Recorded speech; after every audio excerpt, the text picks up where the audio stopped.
கண்மணி அன்புடன் சீரியல்ல அடுத்து வர எபிசோட்ல என்ன மாதிரியான ட்விஸ்ட் எல்லாம் இருக்க போகுதுங்கிறத இந்த வீடியோல பார்க்கலாம்.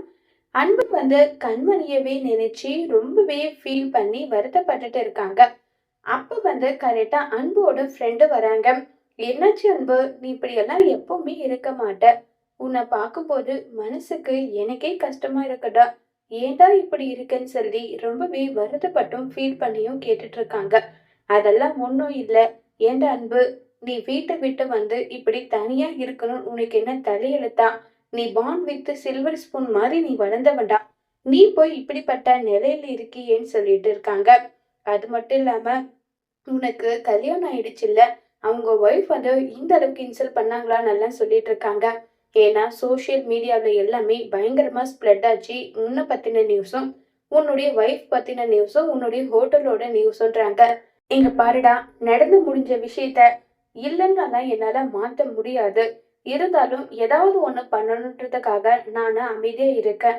திரும்ப திரும்ப நான் மறக்கணுன்ற விஷயத்த ஞாபகப்படுத்தாம இருக்கிறது தான் எல்லாருக்குமே நல்லதுன்னு சொல்லிட்டு கோபப்பட்டு அன்பு பேச, சரிடா நீ இந்த அளவுக்கு கோபப்படுறேன்னா நான் பேசல விடுன்னு சொல்லிட்டு அங்க இருந்து கிளம்பி போயிடுறாங்க.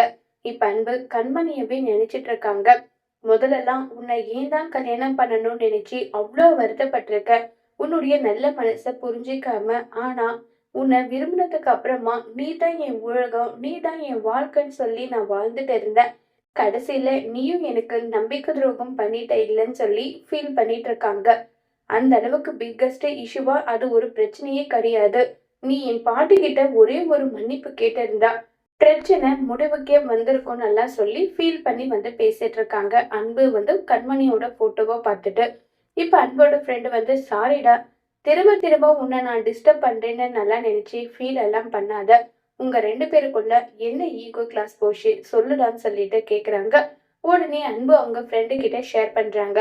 கண்மணிய முதல்ல வெறுத்தது கண்மணிய விருப்பமே இல்லாம அன்போட அம்மாவுக்காக மட்டும்தான் அன்பு கல்யாணம் பண்ணிக்கிட்ட விஷயம் சொல்லிட்டு எல்லா விஷயத்தையுமே சொல்றாங்க. இத கேட்டதுமே உடனே ஃபீல் ஆகுறாங்க அன்பு. ஏன்னா கண்மணிய விருப்பம் இல்லாம கல்யாணம் பண்ணாலும் அவளுடைய கேரக்டர் பிடிச்சி அவளை ரொம்ப ரொம்ப பிடிச்சி அவதான் என் வாழ்க்கைன்னு சொல்லிட்டு இப்ப வரைக்குமே அவளை நினைச்சிட்டு தான் இருக்கேன். என்னதான் எங்களுக்குள்ள ரெண்டு பேருக்குள்ள ஈகோ கிளாஷ் இருந்தாலுமே அதை எதுவுமே நான் பொருட்படுத்தாம இப்ப வரைக்குமே அவதான் என் உலகம் நான் வாழ்ந்துட்டு இருக்கேன். ஆனா கண்மணி பண்ணது தப்பு தானே. ஒரு மன்னிப்பு கேட்டிருந்தா இந்த அளவுக்கு பிரச்சனையும் வந்திருக்காது. என்னுடைய பிசினஸ் இந்த அளவுக்கு டல்லாவும் போயிருக்காது. நான் வீட்டை விட்டு வந்திருக்க மாட்டேன். இது எல்லாத்துக்குமே முழுக்க காரணம் கண்மணி மட்டும்தான் சொல்லி அன்பு அவங்க ஃப்ரெண்டு கிட்ட சொல்றாங்க. இத கேட்ட அன்போட ஃப்ரெண்டு கோபப்படுறாங்க. ஏண்டா, கண்மணி தான் உன் உலகம்னு சொல்ற. கண்மணி எந்த ஒரு விஷயம் பண்ணாலும் அதுல 1000 அர்த்தம் இருக்குன்றது உனக்கு புரியாதா? கண்மணி உன் குடும்பத்து மேல எந்த அளவுக்கு உயிரா இருக்காங்கன்றது எனக்கு நல்லாவே தெரியும். அவங்களுடைய பிரஸ்டீஜ் இஷ்யூவை உன்னுடைய பாட்டி தூண்டலாக்கியிருக்காங்க. அது கூட உனக்கு புரியலையாடா? உன்னுடைய பாட்டி ஏற்கனவே உன்னையும் கண்மணியும் பிரிக்கணுன்றது மட்டும்தான் அவங்களுடைய குறிக்கோளாவும் வச்சுட்டு இருந்தாங்க, நோக்கமாவும் வச்சுட்டு இருந்தாங்க. ஏதோ ஒண்ணு பண்ணி உங்க ரெண்டு பேரையும் பிரிக்கணும்னு சொல்லி நினைச்சாங்க, பிரிச்சுட்டாங்க. நீ உன் பாட்டி போட்ட பிளானுக்கு பலிகாடா உட்கார்ந்துட்டு இருக்க. இதுதான் நடந்த விஷயம். எனக்கு புரியறது கூட உனக்கு புரியலையா? கண்மணி என்ன சொல்ல வராங்கிறத கேட்டிருந்தா இந்த அளவுக்கு பிரச்சனை வந்திருக்காதே. எல்லா தப்பும் கண்மணி மேல போட்டா உன் பாட்டி பேசினாங்களே அத கேட்டுக்கிட்டு அமைதி இருந்திய. அப்ப உண்மை என்னடா சொல்றதுன்னு சொல்லிட்டு கேக்குறாங்க. அதுக்காக வயசுல பெரியவங்களை கை ஓங்கலாமா? தப்புதாண்டா, ஒத்துக்கிறேன்.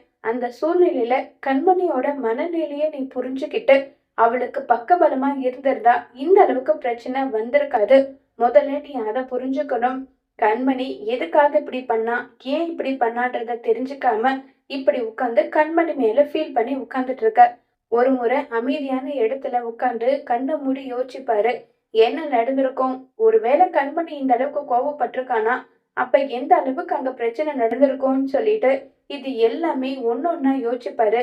அதுக்கப்புறம் உனக்கே உண்மை என்னன்றது புரிய வரும். நான் உனக்கு ஜஸ்ட் ஃப்ரெண்டு தான். உன் லைஃப் நல்லா இருக்கணுன்றதுக்காக நான் ஒரு சஜஷன் பண்றேன். அதை ஏத்துக்கிறதும் அதை ஏத்துக்காம நீ போறதும் உன்னுடைய விஷ் தான். நான் எதுவும் சொல்லல. நான் எப்பவுமே உனக்கு பக்கபலமா துணையா இருப்பேன்னு சொல்லிட்டு அங்கிருந்து அன்போட ஃப்ரெண்டு போயிடுறாங்க. இப்ப அன்பு யோசிச்சு பார்ப்பாங்களா?